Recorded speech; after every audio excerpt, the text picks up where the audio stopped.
Okay, let's unpack this. Imagine a world where every car on the street, every license plate, even the specific colors of vehicles, all hold a secret code. Like a hidden message. Exactly, a hidden message in plain sight, part of some vast, unseen network.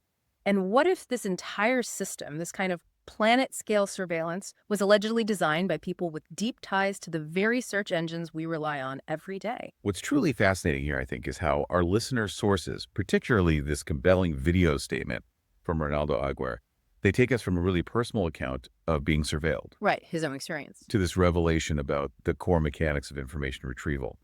It turns what seems like an ordinary street into a complex data field, showing how the very principles behind Google search could, in his view, be weaponized. That's the premise Aguirre lays out, pretty much. Today, we're taking a deep dive into these extraordinary claims. Our goal is really to extract the most important insights from his assertions about this sophisticated, alleged surveillance system, its surprising origins, and the truly unsettling geopolitical implications he believes it holds for all of us.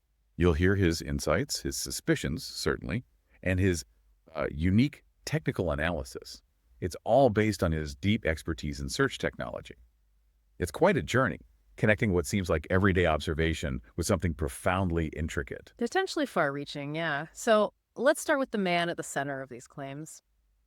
Ronaldo J. Aguirre Marcano. He's speaking from his home in Katy, Texas. Okay. And it's important to note he's also the driving force behind a civic campaign with a very specific goal to bring Diosdado Cabello to justice, bring Diosdado Cabello to the U.S. Right.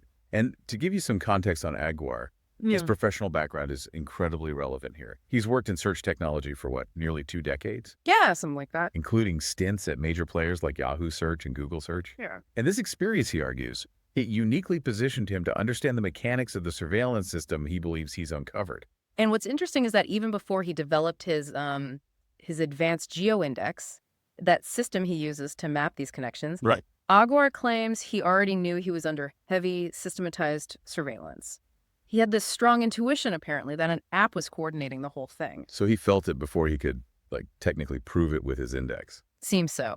But what was it about his professional background that uniquely positioned him to uncover the mechanics of this alleged system beyond just sensing he was being watched? Well, he brings a deeply philosophical perspective to software engineering. Yeah. He views it almost as a form of art. Art. Interesting. He makes a very strong plea for prioritizing software education for children from a very early age, like pre-K even. He argues the world needs more artists, more creators, and fewer figures like Travis Kalanick and Elon Musk, whom he describes pretty bluntly as stealing what other people create. Wow, okay. So it's a fundamental philosophical stance. Exactly. And it clearly informs his understanding of technology's potential, both for creation and, control. And it makes you wonder about the practical applications, too. Aguirre explicitly states that he previously advised the FBI. The FBI. Yeah, to team up with Google search experts to disentangle this network, as he puts it. He claims this was precisely because he recognized significant commonalities between the surveillance techniques he observed and the actual design of large-scale search systems. He saw the blueprint, basically. Which brings us to Aguirre's key breakthrough, his recent nocturnal scanning sessions. Right, scanning at night. These sessions, he claims, confirmed his suspicion that the car surveillance network, where cars act as surveillance nodes and mobile nodes for the mesh network, was designed by Googlers. Mm-hmm. More specifically, he points to individuals from Google Search and even the Muppet team. Muppet. What's that? For those unfamiliar, Muppet is a core infrastructure piece within Google Search. It's responsible for processing and analyzing just vast amounts of data. So alleging the Muppet team's involvement, that makes its connection to his claims particularly significant. He's certainly not shy about speculating either, is he? Aguirre points to specific individuals, suggesting it could be Michael Shepard or Jeff Dean's team. Yeah, he notes he recognizes traits of the creator in the creation from his own work experience, which is quite a claim. It really is. Given how specific he gets, even naming individuals, what kind of ground-level intelligence did he claim to gather to support such bold assertions? Well, to gain that intelligence for his analysis, Aguirre employed a pretty innovative strategy. He says, inspired by FBI tactics used with criminal organizations, he flipped 5 low-level agents in Katy, Flipped agents. How? His incentive. He says he offered each of them and their partners a 1% stock share in his company, key opinion leaders, if he wins his campaign and the company goes public. Wow. Okay, that's unconventional. Definitely an unusual approach, but he claims it yielded results for his analysis. And how did these flipped agents contribute? Or what did they actually do? He says they install cameras on their wives' vehicles, which he alleges are already part of the surveillance network anyway. Right. These cameras then upload footage that Aguar's system analyzes. It's almost like using the opponent's tools against them, Yeah, turning the tables. But it wasn't smooth sailing. No. What's also notable are the challenges he says he faces. Aguar mentions that agents attempt to block his camera view by timing their car movements to obscure important houses or VIPs. So they're aware of him scanning. It indicates they're aware of his efforts and are actively countering him, yeah. He recounts a particularly specific incident too, doesn't he? About being followed. Yes, a man driving a white Audi compact SUV allegedly stalked him after he stopped scanning a neighborhood. Aguar later identified him as Jones Douglas B., Okay. whom he suspects is a Venezuelan 7 agent, that's their intelligence service, using a fake identity from SAMI, Venezuela's official identity authority. So international links, potentially? That's what he's suggesting. And he goes into extensive detail about alleged agent locations, even pointing out seemingly innocuous elements. Like what? For instance, he describes the suspected agent's house, noting it's protected by a school acting as a buffer zone, Okay. and that a USPS vehicle in the Street View photo suggests encoded meaning. He even ties its address ending in '06 to intelligence and claims it's linked to Elon Musk's GeoIndex with crypto payments, Wow. all of which he interprets as signal of a prominent agent. It's incredibly detailed interpretation. Very intricate. And he also noticed the tactics changing, not just cars anymore. Exactly. He observed a shift from vehicle-based surveillance to dog walkers and runners, pedestrians, who he claims were marking his location using their phones or watches when he passed by them. Some more subtle tracking. Yeah, less obvious. And there's a historical layer to this neighborhood, too. Oh, yeah. It's the same area where Aguar used to run with Penelope Suarez, a figure he's discussed before. He recalls a very old, beaten-up 90s model police car, unmarked but with a searchlight, always parked at a specific driveway when they ran. And that same distinctive police car, which he previously saw at the Trip by Hilton Hotel, was seen again in his current footage. Huh.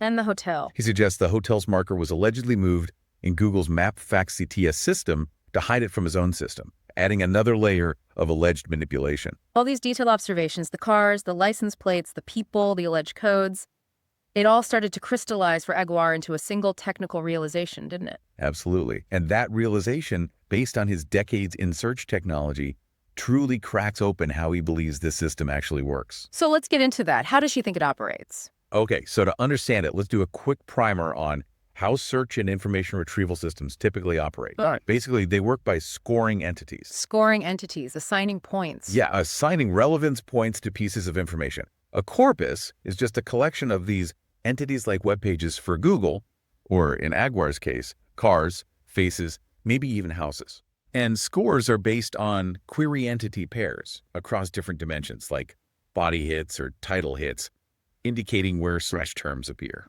Standard search stuff. Right. And the core technical concepts he applies here are unigrams, like single words or characters, and bigrams, which are 2 words or characters appearing together. Exactly. And the critical importance of bigrams in information retrieval, this is universal, is that a bigram hit is inherently worth more than just 2 separate unigram hits. Why is that? Because the probability of 2 specific unigrams appearing consecutively, one right after the other, is statistically much lower.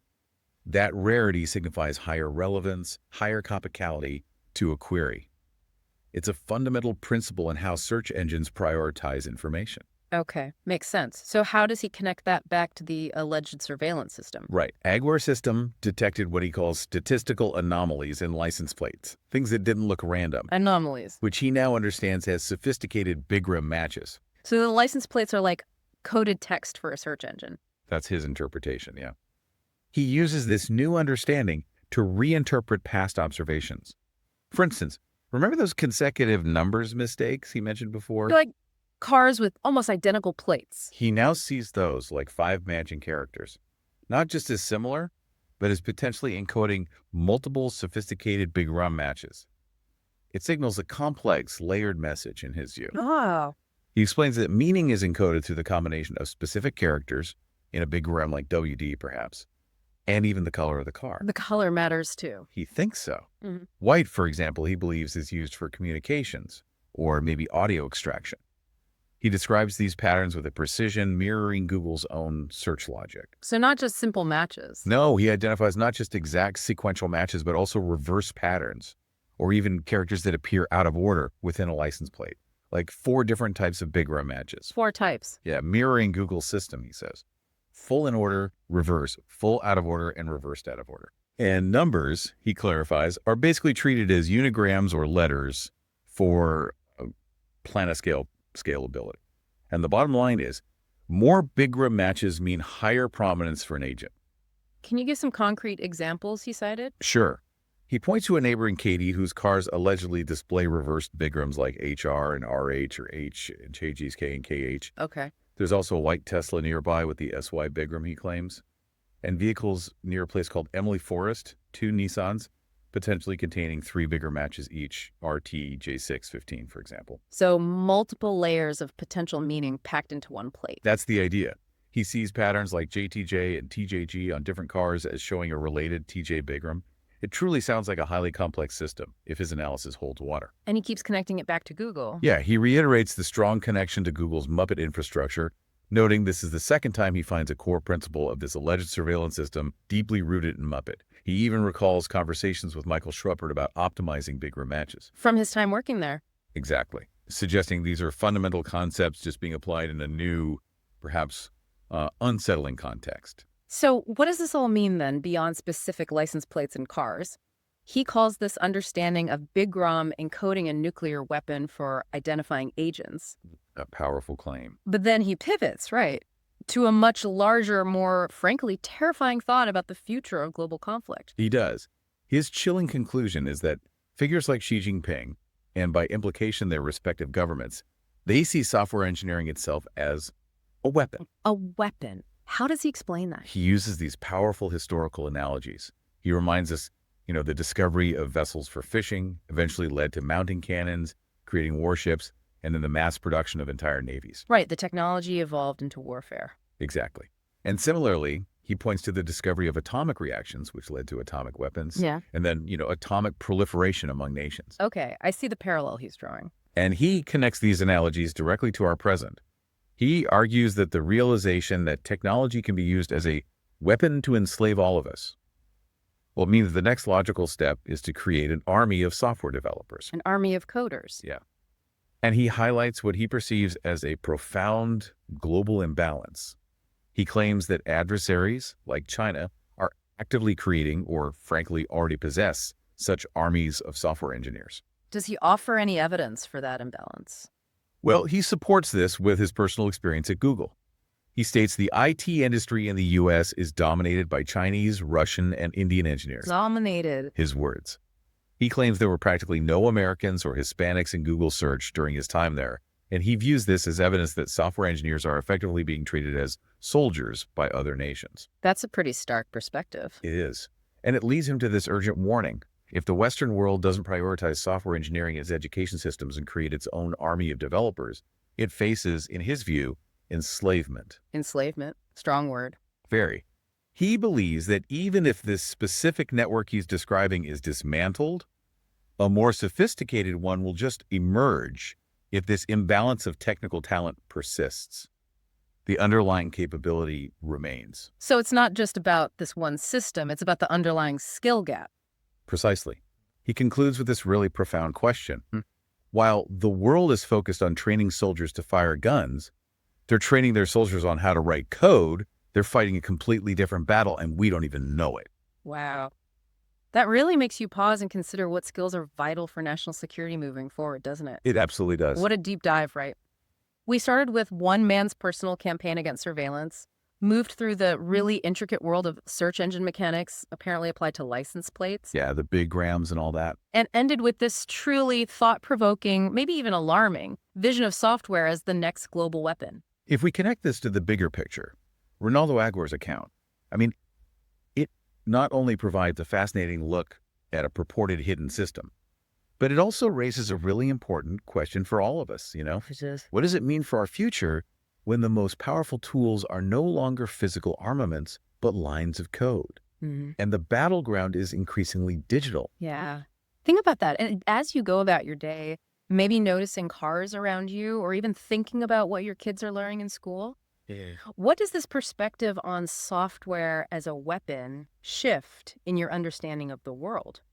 How do we prepare for a future where technology isn't just a tool for connection or commerce, but potentially for control?